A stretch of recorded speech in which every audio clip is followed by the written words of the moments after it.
Welcome back into Talking Fitchburg. Joining today from the Department of Ag Trade Consumer Protection. We call him DATCP Michael. Michael, how's it going? I'm doing well. Michael. I don't know if that's what we really call you, but that's what I'm calling you. It's my new moniker for the interview. Yeah, I don't know how many times I've started an interview and said, this is what we call Michael now. Maybe we should write him down. I'll start keeping track. He's like, I'm just Michael.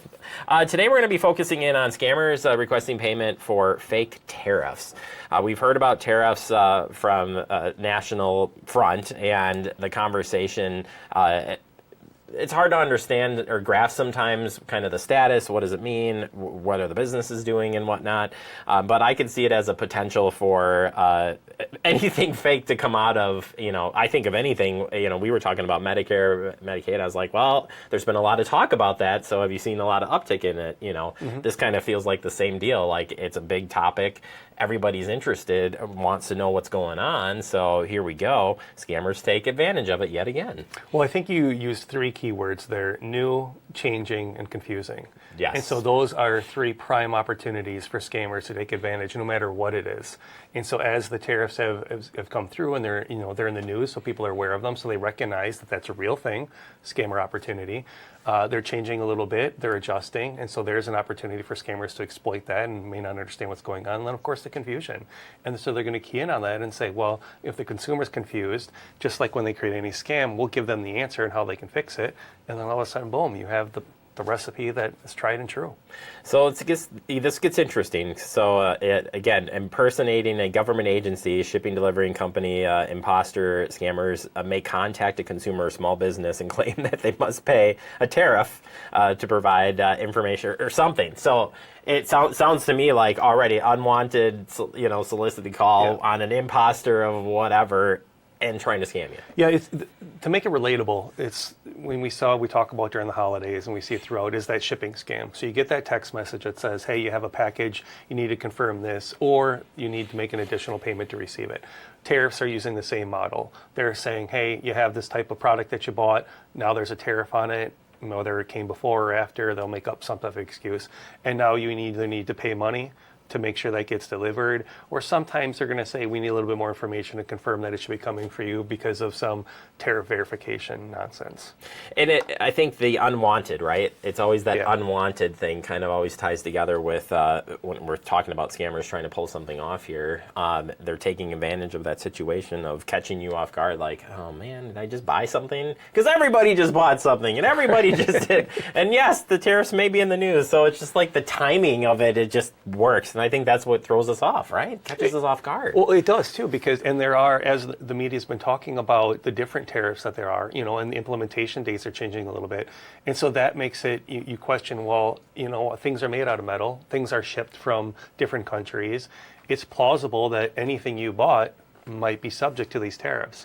And so it makes it, easy for them to send that message out for the reason you said, is people are buying this. Commerce is still happening. And so the chance that you're going to hit someone who did buy something and does question it, pretty good. Pretty likely that you're going to see this happen. So, so if you're contacted about tariffs, a consumer should be on the alert for what? It starts with fake, just that fake import tariff forms, so to speak. So what they'll do is they're going to send this message out, and they're going to say either it's an attachment or a link and says, hey, you need to go here, you need to fill out this tariff form.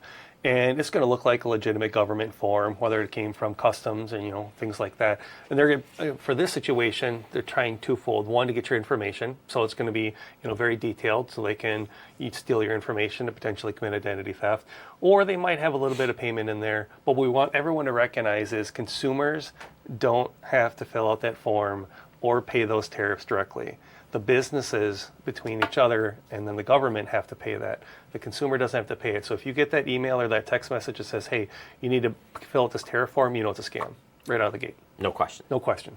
All right, next one is just a fake website. Ultimately, it seems like whenever we talk about scams, imposter scams, or kind of the latest and greatest, we're seeing these false websites set up that mimic, something super serious. Like, it looks legit all the way down to copy and paste some of the stuff from the website. It is. It's so easy to mimic these and make them so incredibly realistic and genuine that you're going to say, I'm not sure where I'm at.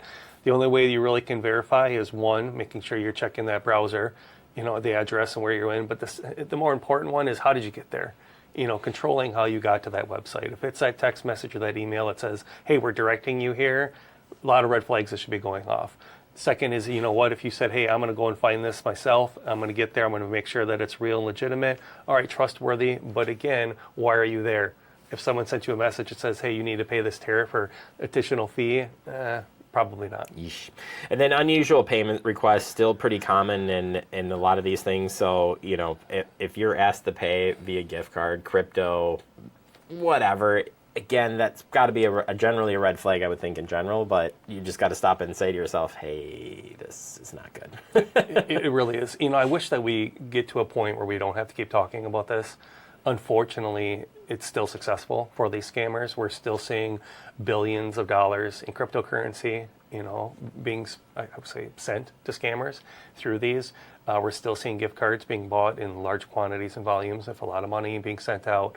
And so that's why we have to keep talking and saying, hey, this is still working. And as long as it still works, they're going to still keep trying it.